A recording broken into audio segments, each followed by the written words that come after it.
Okay, picture the scene. You're on a flight, and let's say it's been a long one, maybe 6, 7 hours. Mm-hmm. The cabin lights are dimmed, you've got the hum of the engines and the air conditioning. It has been blasting at like Arctic tundra levels the entire time. It is always freezing on those long-haul flights. Always. Exactly. So naturally, you've gotten extremely cozy with that airline blanket. You know the one. Oh, I know the one. It's fleece, it's got the airline logo on it, and in that specific moment, it feels like the most comforting object on planet Earth. But then, the captain comes on, cabin crew prepare for landing, and the spell breaks. Right. You look at the blanket, then you look at your open carry-on bag, and the question just pops into your head, can I take this? It's the universal traveler's dilemma. It is, right. And it's not just the blanket. Maybe it's those noise-canceling headphones they lent you, or that really nice amenities pouch. Or even just that half-eaten bag of pretzels you were saving for later. Yes.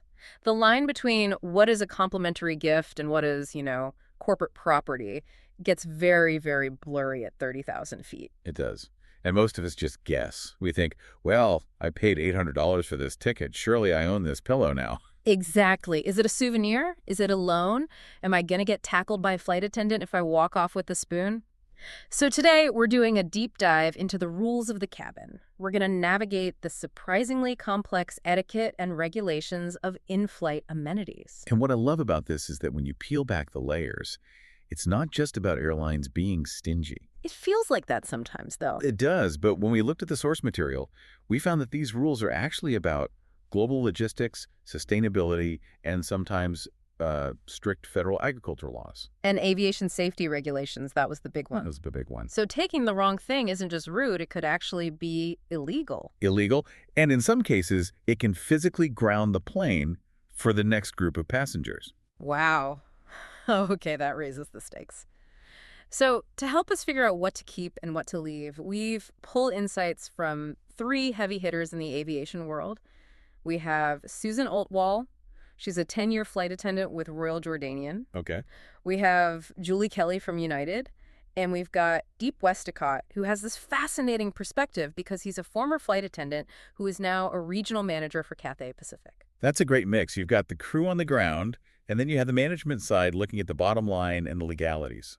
So let's get into it. I've got my carry-on bag open. I want to know what I can guilt-free swipe from the plane. Let's start with the green light items. The green light category is surprisingly generous, actually. Yeah. And the undisputed king of this category is the amenity kit. I love those things, the little zippered pouches you get in business class or sometimes on long international flights in economy. Exactly. They've usually got the toothbrush, the tiny toothpaste, the eye mask, maybe some earplugs. The consensus from all our experts is, once that kit is handed to you, it is yours. Even if I don't open it. Because sometimes I feel bad taking it if I didn't use it. Take it anyway. In fact, you should take it. Oh, really? Why is that? It's a hygiene issue. Once a flight attendant hands that kit to a passenger, or even just places it on a seat, the airline considers it contaminated. They can't verify if you opened it or not. So they can't just give it to the next person? No way. So if you leave it behind, it's just going to go in the trash. So I'm actually doing them a favor by taking it. You're ensuring it gets used. Plus, airlines want you to take them. They're marketing tools. That makes sense. I actually saw a note about Hawaiian Airlines and the research on this. Yes, Hawaiian's a great example. They collaborate with native Hawaiian designers for their pouches, and they use responsibly sourced materials. They explicitly want you to take that bag home, reuse it for your cables or whatever, and think about your great vacation. I do that. I use old amenity kits to organize my tech cables. They're perfect for that. See? That's exactly what they want. Okay, so amenity kits are a go. What about those sanitizing wipes? I feel like since the pandemic, every time I board, someone hands me a wipe or a gel packet. Green light. Take them. Hoard them. Hoard them. Absolutely. It's the same logic. It's a single-use hygiene product. United Airlines, for instance, hands these out during boarding. They are definitely not going to collect used or even unused wipes to hand out again. That would be so gross. It would be. So, use one on your tray table, which, by the way, is often germier than the bathroom door. But if they give you a couple, stick the extras in your pocket. Great for the rental car later. Okay, moving up the luxury ladder a bit. Let's talk about pajamas. Ah, the soft product. If I'm lucky enough to be in a premium cabin where they give me a set of pajamas and those fluffy slippers, Surely they want those back. They seem expensive. You would think so, but this is another green light. Deep Westcott from Cathay Pacific was very clear on this. Airlines generally cannot reuse sleepwear. Even if I just wear them for like an hour for a nap? Even then, just think about the logistics. For an airline to reuse them, you'd have to collect them all, shift them to an industrial laundry facility, wash them, repackage them, ship them back. That sounds really expensive. It is. The cost and the carbon footprint of that whole cycle are massive. It is actually cheaper for them to just treat the pajamas as a gift. If you leave them on the seat, they're likely getting discarded anyway. So they actually want me to take them home as a souvenir. He encourages it. Take them as a keepsake. Free pajamas. I can get used to that. What about reading material? In-flight magazines are kind of disappearing, but I still see them sometimes. They're getting rare, yeah, especially in the U.S. But if you do find one, like Hawaiian Airlines still publishes Hanahu, you are welcome to take it. I miss the crossword puzzles. Go grab it. It's marketing for them.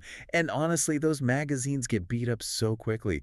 They'd rather you take a fresh one home and show it to your friends. Okay, so my bag is looking pretty good. I've got toiletries, wipes, pajamas, and a magazine. But now we enter the zone that stresses me out. The gray area. The ask first zone. Let's talk headphones. Because I feel like I've seen conflicting information on this my whole life. Sometimes they seem like trash, sometimes they seem like gold. Because the policies vary wildly. It really depends on the airline. So what's an example? Okay, take Delta. On a lot of domestic flights and economy, they use those really inexpensive earbuds in a plastic wrapper. You know the ones. Yeah, the ones that hurt your ears after about 40 minutes. Those ones. The airline just considers those disposable. They aren't going to collect and sanitize thousands of cheap earbuds.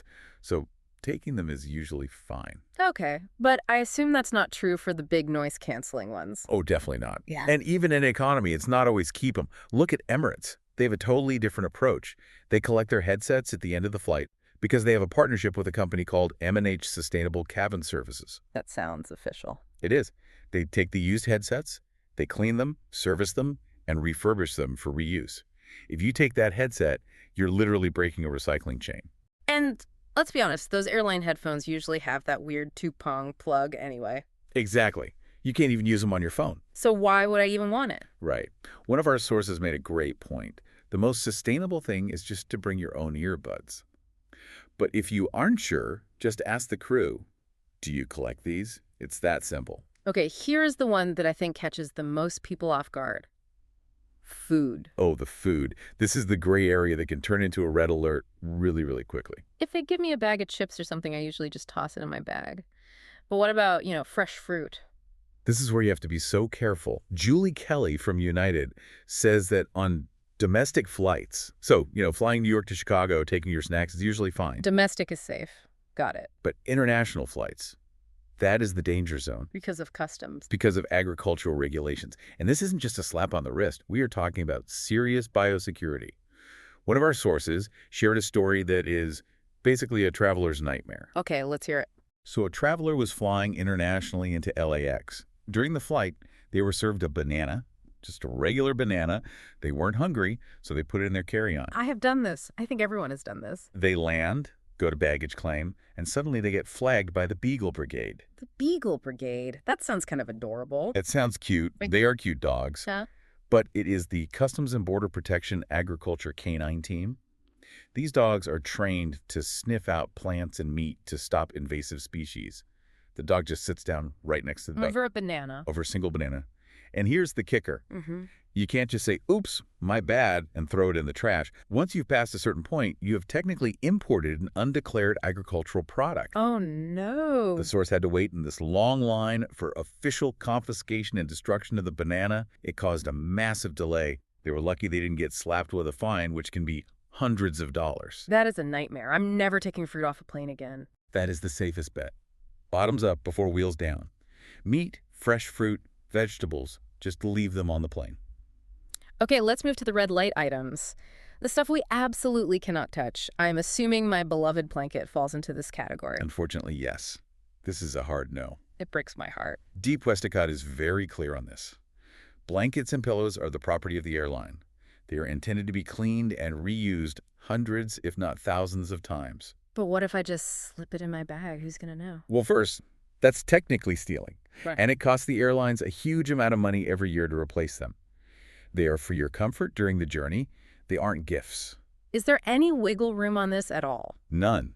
In fact, if you want a blanket, the advice is to just bring your own. It usually doesn't even count towards your carry-on limit, by the way. I did not know that. Yeah. But taking the airline's blanket is a definite etiquette fail. Okay, goodbye, cozy blanket. What about booze? If they serve me a mini bottle of wine and I don't finish it, can I take it for the road? Absolutely not. And this isn't just airline policy. This gets into liquor licensing and FAA regulations. Yeah. Really? Yeah. You cannot take unfinished alcohol off the plane.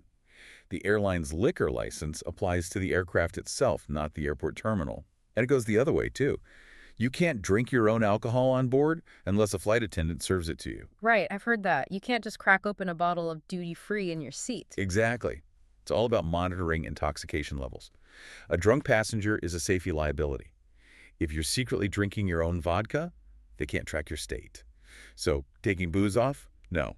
Drinking your own booze. Also, no. What about water? Don't take the whole bottle from the galley cart.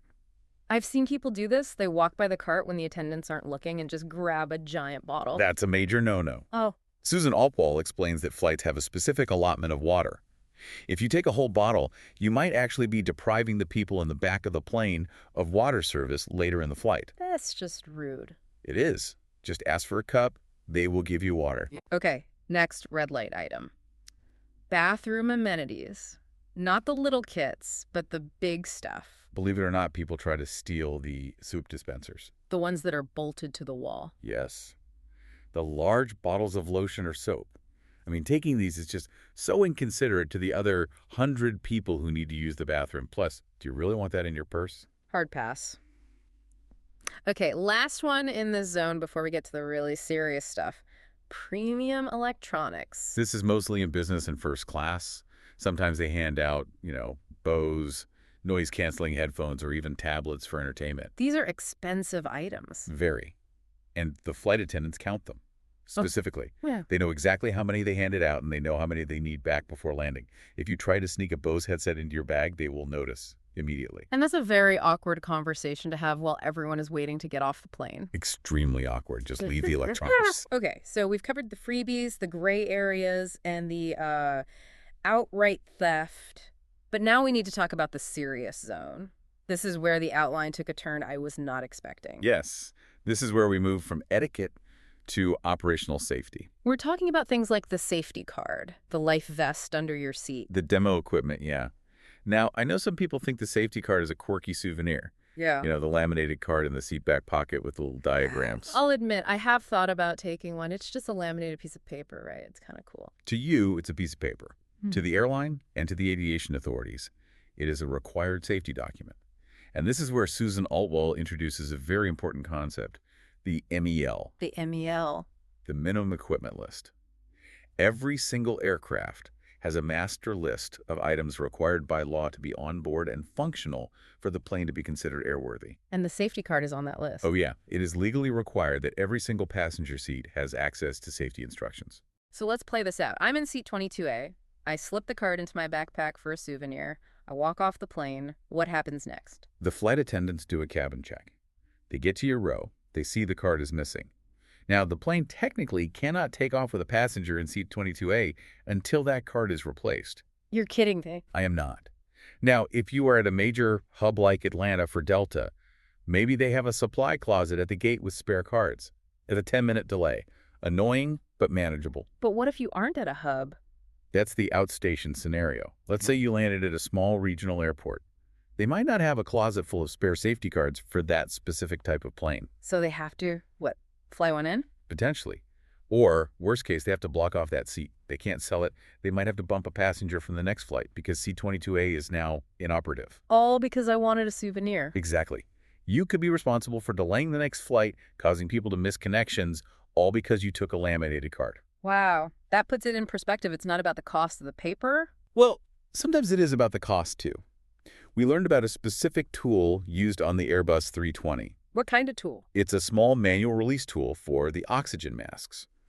It looks like a tiny piece of red plastic, almost like a toy. It looks like trash. To the untrained eye, yes. But that little piece of plastic costs over $100. $100? For that, because it's a certified aviation tool. It has to be manufactured to specific standards. Yeah. If a passenger takes that, maintenance has to come on board, log the missing part, find a replacement. Again, you are grinding the entire operation to a halt. Wow. Okay, so do not touch the safety equipment. That feels like a solid rule for life, generally. It really is.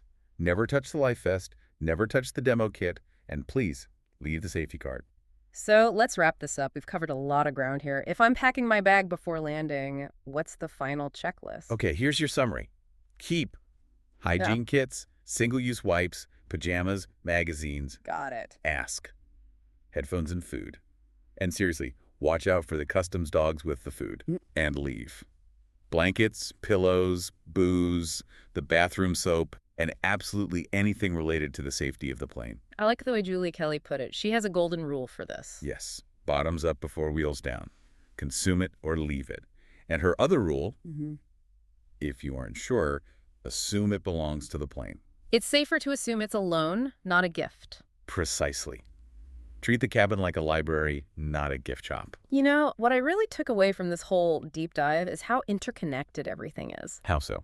Well, we usually complain about airline rules because we think they're just trying to squeeze money out of us, baggage fees, all of that. Right, we think of it as a transaction. Exactly. But the do not take list isn't about revenue. It's about the whole ecosystem. It's about the minimum equipment list. It's about the turnaround time at the gate. It's about making sure the person on the next flight has a blanket and a safe seat. That's a great insight.